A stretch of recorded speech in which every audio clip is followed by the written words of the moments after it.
akhir-akhir ini mulai muncul orang-orang yang menuduh kita ahlu sunnah wal jamaah sebagai musyabbihah, ya, sebagai orang-orang yang menyamakan Allah dengan makhluknya, ya. Kemudian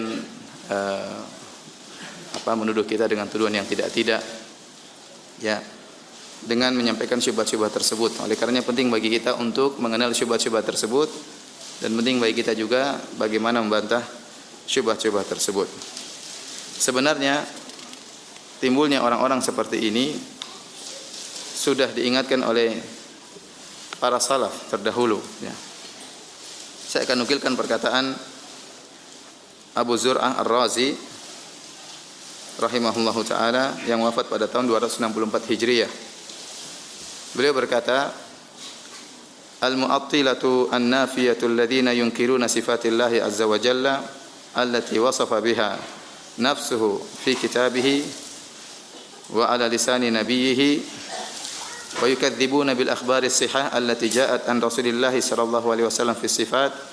Kata beliau, adapun al-mu'attilah, para penolak sifat yang menafikan sifat-sifat Allah Subhanahu wa taala yang Allah sifatkan dirinya dalam Al-Qur'an atau Allah sifatkan melalui lisan nabinya sallallahu alaihi wasallam, dan mereka mendustakan hadis-hadis yang sahih yang datang dari Nabi sallallahu alaihi wasallam tentang sifat-sifat. Wa yata'awwalunaha bi ara'ihim al-manqusati ala muwafaqati ma i'taqadu min ad-dhalalah, atau mereka mentakwilkan, ya, hadis-hadis tentang sifat-sifat, mereka takwilkan sesuai dengan pendapat-pendapat mereka yang terbalik, yang ngawur, yang sesuai dengan keyakinan mereka yang sesat. Wa yansibuna ruwatiha ila tasbih, wa yansibuna ruwataha ila tasbih, dan mereka menisbahkan para perawi hadis tersebut kepada tasbih. Ini tasbih, ini menyamakan. Kemudian kata al-Imam Abu Zur'ah Ar-Razi, "Faman nasabal wasifin Rabbahum tabaraka wa ta'ala bima wasafa bihi nafsahu fi kitabih wa ala lisani nabiyhi min ghairi tamtsilin wa tasbih ila tasbih fa huwa mu'attilun nafin." Maka barang siapa yang menisbahkan atau menuduh orang-orang yang mensifati Rabb-nya sesuai dengan sifat-sifat yang datang dalam Al-Qur'an dan hadis-hadis Nabi SAW tanpa tamtsil dan tanpa tasbih, tetap dituduh sebagai tasbih, maka ini adalah mu'attil, penolak sifat, nafin, orang yang mengingkari sifat. Wa yustadallu alaihim binisbatihim iyahum ila tasbih annahum mu'attilah nafiyah. Dan kita berdalil setiap ada orang yang menuduh penetap sifat, kita ini penetap sifat, Ahlussunnah wal Jamaah menetapkan sifat-sifat Allah. Maka untuk mengetahui seorang itu mu'attil, penolak sifat atau bukan, untuk mengetahui seorang mu'attil, penolak sifat atau bukan, maka lihat apakah dia suka menuduh penetap sifat dengan musyabbih, ya. Kalau dia suka menuduh orang yang menetapkan sifat dengan dikatakan musyabbih atau musyabbihah, maka itulah penolak sifat. Itulah penolak sifat. Kadzalika kana ahlul ilmi yaqulun, demikianlah para ulama dahulu mengatakannya. Minhum Abdullah ibn al-Mubarak, di antara Imam al-Imam ibn al-Mubarak, wa Waqi' ibn al-Jarrah, dan juga Waqi' ibn al-Jarrah rahimahumullahu taala. Saya nukilkan lagi perkataan Ishaq bin Rahuyah atau Ishaq bin Rahawayh yang beliau wafat pada tahun 238 Hijriah, masih abad ketiga. Alamatu Jahmin wa ashabihi da'wahum ala ahli al-jamaah wa ma'ulihu bihi min al-kadhib annahum musyabbihah. Tanda-tanda Jahmiyah, tanda-tanda penolak sifat dari pengikut Jahmiyah adalah mereka menuduh Ahlussunnah wal Jamaah sebagai musyabbihah. Mereka menuduh Ahlussunnah wal Jamaah sebagai musyabbihah, ya. Bal humul mu'attilah, justru mereka itulah penolak sifat. Kemudian kata Ishaq bin Rahuyah atau Rahawayh, walau jaza an yuqalu lahum humul musyabbihah lahtamala dzalik. Kalau seandainya mereka itu yang dituduh sebagai musyabbihah, maka itu benar, bisa ada kemungkinan. Ini diisyaratkan oleh Ishaq bin Rahawayh, karena orang yang menolak sifat dia pasti musyabbihah, dia pasti menyamakan dahulu, ya, dia pasti menyamakan dahulu. Ya, seperti orang yang menolak sifat Allah di atas, sebelum dia menolak Allah di atas arsy, dia sifati dulu, oh, berarti kalau Allah di atas arsy berarti begini, berarti begini, berarti begini.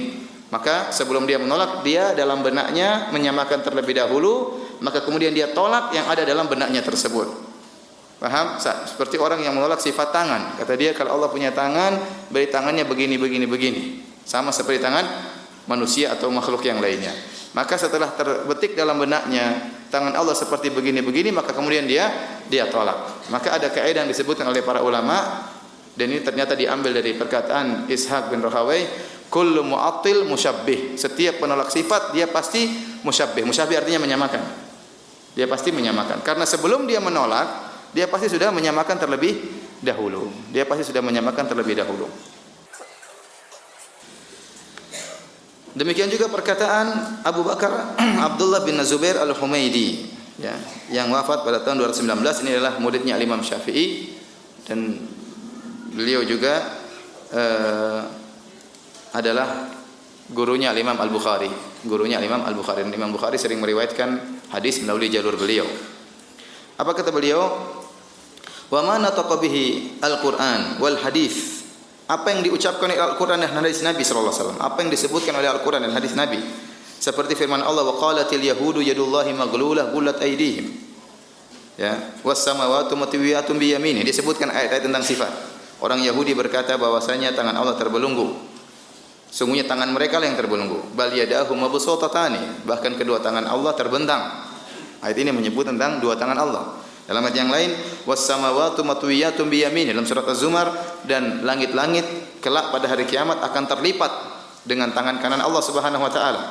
Wa ma asbah hadza minal Qur'an wal hadits, dan ayat-ayat yang seperti ini dalam Al-Qur'an dan hadis, la nazidu fihi wa la nufassiruhu. Kita tidak berani menambah-nambahkan dan tidak berani menafsir-nafsirkan. Wa naqifu ala ma waqafa alaihi al-Qur'an wa sunnah, dan kami berhenti sesuai dengan Al-Qur'an dan sunnah. Wa naqul ar-rahmanu 'alal arsy istawa, dan kami mengatakan Allah berada di atas arsy. Wa man za'ama ghairu hadza, barang siapa yang menyangka tafsirannya bukan seperti ini, tidak sesuai dengan zahirnya maksudnya, fa huwa mu'attilun jahmi, maka dia adalah seorang mu'attil dan bermadzhab Jahmiyah. Ya. Jadi saya nukilkan tadi tiga perkataan para ulama, ya. Tadi Abu Zur Ar-Razi, kemudian Al-Imam Ishaq bin Rahawai, dan Al-Imam Abu Bakar Abdullah bin Zubair Al-Humaidi, ya. Ini semua menunjukkan bahwasanya di antara ciri-ciri orang Jahmiyah, para penolak sifat yang diingkari oleh para salaf dahulu, yaitu mereka suka menuduh Ahlus Sunnah yang menetapkan sifat-sifat dengan dikatakan apa? Musyabbihah. Dikatakan sebagai musyabbihah, ya. Padahal Ahlus Sunnah berjalan sesuai dengan Al-Quran dan Sunnah, dan justru mereka lah yang menuduh kita sebagai musyabbihah. Sebenarnya mereka yang musyabbihah. Mereka yang menyamakan Allah dengan makhluknya. Karena sebelum mereka menolak, mereka sudah menyamakan Allah dengan makhluknya. Sehingga kita punya kaidah tadi saya sebutkan, kullu mu'attil musyabbih. Setiap orang yang menolak sifat pasti dia sebelumnya sudah mentasbih terlebih dahulu, ya. Pasti sudah mentasbih terlebih dahulu, ya. Seperti syubhat yang sering saya sampaikan, tatkala mereka menolak Allah di atas arsy, yang disampaikan oleh Ar-Razi, dia berkata seandainya Allah berada di atas arsy, berarti melazimkan Allah membutuhkan yang di bawahnya, membutuhkan arsy, dan melazimkan bahwasanya Allah lebih kecil daripada yang di bawahnya, ya, dan melazimkan bahwasanya Allah pasti lengket dengan arsy dan macam-macamnya, ya. Ini kenapa dia bayangkan seperti makhluk, seperti manusia yang duduk di atas singgasananya, maka manusia tersebut pasti nempel dengan singgasananya, pasti manusia tersebut dilingkupi oleh singgasananya, pasti manusia tersebut butuh kepada singgasana, kalau singgasananya jatuh dia akan jatuh. Dia sudah tasbih terlebih dahulu, baru dia tolak. Mereka dibantah oleh para ulama, ini semua tidak lazim. Kalau Anda tidak mentasbih, maka Anda akan menerima Allah di atas arsy dengan mudahnya, ya. Karena tidak semua yang di atas pasti lengket dengan yang di bawah, tidak semua yang di atas pasti butuh yang di bawah, dan tidak yang di atas pasti lebih kecil daripada yang di bawah. Para ulama memisalkan antara bumi dengan langit, bahwasanya langit lebih tinggi daripada bumi. Langit di atas tapi dia tidak butuh kepada bumi. Langit di atas dan dia tidak nempel dengan bumi. Langit di atas dan dia lebih besar daripada bumi. Maka orang yang menolak, dia pasti mentasbih terlebih dahulu. Nah, mereka-mereka itu yang menuduh kita sebagai musyabbihah, pada dasarnya mereka sendirilah yang musyabbihah. Paham atau tidak ini? Yang benar.